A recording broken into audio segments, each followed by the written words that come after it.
वह व्यक्ति जिसने दावा किया कि वह कुछ भी कर सकता है।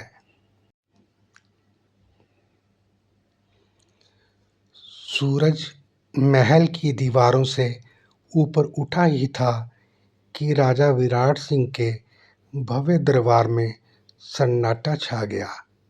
मंत्री, सैनिक, कुलीन और आम लोग राजा के आगमन की प्रतीक्षा में हाल में उमड़ पड़े। ये खुले दरबार का दिन था, जब कोई भी अपनी अर्जी, शिकायत या अपनी प्रतिभा का प्रदर्शन लेकर आगे आ सकता था। राजा अपनी सामान्य शान के साथ अपने मुकुट को सुनहरी रोशनी में चमकाते हुए सिंहासन पर विराजमान हुए। शाही ढोल बजाने वाले ने 3 बार बजाया, ये घोषणा करते हुए कि कार्रवाई शुरू हो सकती है। भीड़ में एक आदमी फटा हुआ लबादा पहने खड़ा था। उसकी आंखें गर्व से चमक रही थीं और उसकी ठुड्डी उसके पद से ज़्यादा ऊंची उठी हुई थी। वह साहसपूर्वक आगे बढ़ा। आप कौन हैं? राजा के दूत ने पूछा। वह आदमी थोड़ा झुका, हालांकि उसका अहंकार छिपा नहीं था। महाराज, मैं देवेंद्र हूँ, एक साधारण किसान का बेटा, लेकिन देवताओं ने मुझे बेजोड़ शक्तियाँ प्रदान की हैं। इस दुनिया में ऐसा कुछ भी नहीं जो मैं ना कर सकूं। दरबार में एक बड़बड़ाहट फैल गई। राजा ने अपनी भौहें उठाई।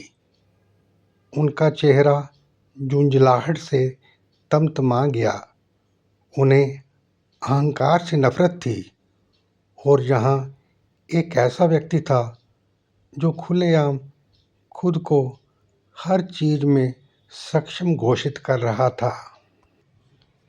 क्या आप ऐसा कुछ कर सकते हैं जो आप नहीं कर सकते?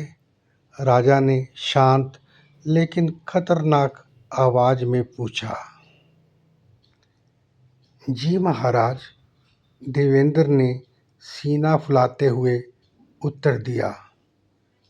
मुझसे कुछ भी करने को कहिए, असंभव मेरा खेल का मैदान है। दरबारी आपस में फुसफुसाते हुए हंस पड़े। कुछ लोग उसकी धृष्टता पर मुस्कुराए, जबकि अन्य आश्चर्यचकित थे कि क्या सचमुच इसमें कोई छिपी हुई कुशलता है। राजा विराट की आंखों में शरारत की चमक आ गई। वे आगे झुके। बहुत अच्छा, चूंकि आप असंभव को संभव करने का दावा करते हैं, तो आकाश से कुछ तारे तोड़कर मेरे पास ले आइए।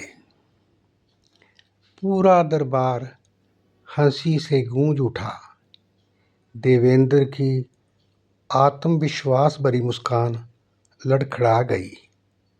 उसके होंठ कांपने लगे, चेहरा पीला पड़ गया और माथे पर पसीने की बूंदें उभर आई। महाराज, तारे? वह हकलाया। हाँ, राजा ने तीखे स्वर में कहा। अगर तुम कुछ कर सकते हो तो तारे ले आओ। अगर तुम नाकाम रहे तो तुम्हारे अहंकार की सजा मौत होगी। तुम्हारे पास 3 दिन हैं। राजा के आदेश पर मुहर लगाते हुए ढोल फिर गूंजा। देवेंद्र को लगा जैसे दुनिया उसके नीचे से ढह गई हो। उसके घुटने कमज़ोर पड़ गए और वह लगभग जमीन पर गिर पड़ा। उसने सोचा था कि वह दरबार को प्रभावित करेगा, शायद कुछ धन या सम्मान हासिल करेगा, लेकिन अब उसे एक असंभव काम की सजा सुनाई गई थी। उसे कड़ी सुरक्षा कर्मियों के पहरे में छोड़ दिया गया। डर उसके दिल को कुतर रहा था। वह न सो पा रहा था, न खा पा रहा था। हर पल मौत उसे नज़दीक नजर आ रही थी। हर रात सलाखों वाली खिड़की से तारे उसका मजाक उड़ा रहे थे। दूसरी रात राजा का वजीर वीरभद्र नाम का एक बुद्धिमान वृद्ध देवेंद्र के कक्ष में दाखिल हुआ। वजीर ने अपने जीवन में कई अहंकारी लोगों को देखा था और वह जानता था कि अहंकार की सजा अक्सर पतन होती है, लेकिन वह राजा के हृदय को भी जानता था। बुद्धिमानी से निर्देशित होने पर कठोर, फिर भी दयालु। देवेंद्र, वजीर ने धीरे से कहा, क्या तुम्हें अपने घमंड की मूर्खता का एहसास है? देवेंद्र ने हताश होकर अपने हाथ जोड़ लिए। वजीर जी, मुझे बचा लो। मैं अहंकार में अंधा हो गया था। मैंने सोचा था कि अगर मैं आत्मविश्वास दिखाऊंगा तो राजा मुझे इनाम देंगे। मैंने कभी सपने में भी नहीं सोचा था कि वह मेरी ऐसी परीक्षा लेंगे। कोई आदमी आसमान से तारे कैसे तोड़ सकता है? वीरभद्र ने अपनी दाढ़ी सहलाते हुए उस कांपते हुए आदमी को देखा। तुम तारे नहीं तोड़ सकते, लेकिन शायद इस परीक्षा से सबक सीख सकते हो। अगर मैं तुम्हें बचा लूं, तो क्या तुम अहंकार छोड़कर विनम्रता से चलोगे? देवेंद्र की आंखों में आंसू आ गए। हाँ, मैं कसम खाता हूँ, मुझे बचा लो और मैं फिर कभी घमंड को अपने ऊपर हावी नहीं होने दूंगा। वजीर ने सिर हिलाया।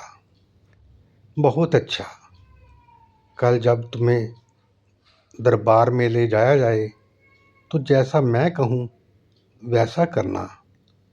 वीरभद्र ने उसे एक पोटली थमाई और कान में कुछ समझाया।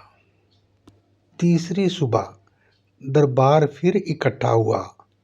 वातावरण उत्सुकता से भरा था। देवेंद्र को सिंहासन के सामने लाया गया। उसका चेहरा मौत की तरह पीला पड़ गया था। राजा ने ठंडी आंखों से उसकी ओर देखा। 3 दिन बीत गए, मेरे सितारे कहाँ हैं? देवेंद्र के पैर कांप रहे थे, लेकिन उसे वजीर के शब्द याद थे।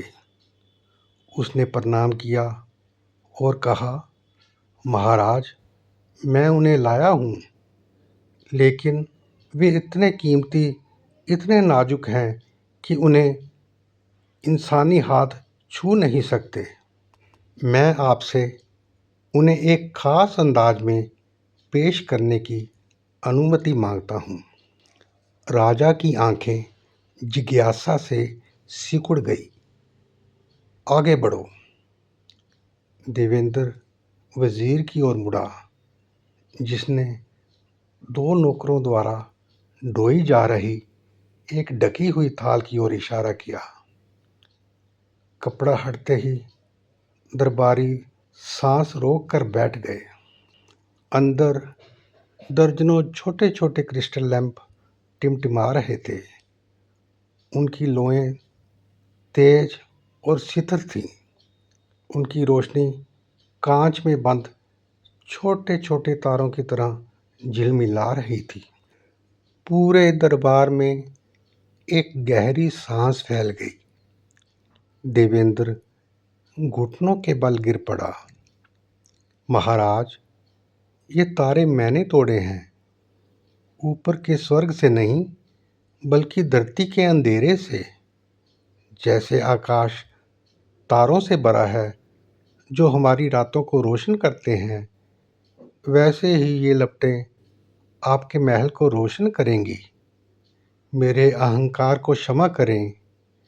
मैं आकाश के तारों को छू तो नहीं सकता, लेकिन मैं यहाँ उनका प्रतिबिंब बना सकता हूँ। राजा के होंठों पर एक हल्की सी मुस्कान आ गई। दरबार इस चतुराई पर तालियों से गूंज उठा। राजा वजीर की ओर मुड़ा, जिसने एक जानकारी इशारा किया। आप भाग्यशाली हैं। तुम भाग्यशाली हो, राजा विराट ने कठोरता से कहा। तुम्हारी जान बची है, तुम्हारी शक्ति के कारण नहीं, बल्कि तुम्हारे पश्चाताप के कारण और मेरे वजीर की बुद्धिमत्ता के कारण। याद रखना, अहंकार मनुष्य को अंधा कर देता है, लेकिन विनम्रता उसे बचा लेती है। देवेंद्र ने साष्टांग प्रणाम किया। उनके चेहरे पर आंसू बह रहे थे। मैंने अपना सबक सीख लिया है महाराज। मैं अब कभी उस चीज का घमंड नहीं करूंगा जो मैं नहीं कर सकता। इसके बजाय मैं अपनी थोड़ी बहुत प्रतिभा का उपयोग ईमानदारी से सेवा करने में करूंगा। उस दिन से देवेंद्र ने अपना अभिमान त्याग दिया। वह अपने गांव लौट आया। यहाँ वह विनम्रतापूर्वक एक कारीगर के रूप में काम करता था और तारों की तरह चमकने वाले दीपक बनाता था। उसके घर आने वाले लोग अक्सर उसे ये कहते सुनते थे, मैंने एक बार तारों को छूने की कोशिश की थी और लगभग अपनी जान गंवा बैठा था। अब मैं दीपक जलाता हूँ क्योंकि वह मेरी पहुँच में है। और इस तरह उसकी कहानी पूरे देश में फैल गई। बच्चों और यात्रियों दोनों के कानों में फुसफुसाती हुई, अहंकार से सावधान रहो, क्योंकि ये असंभव की मांग करता है, लेकिन विनम्रता तो दीपों को भी तारों में बदल सकती है।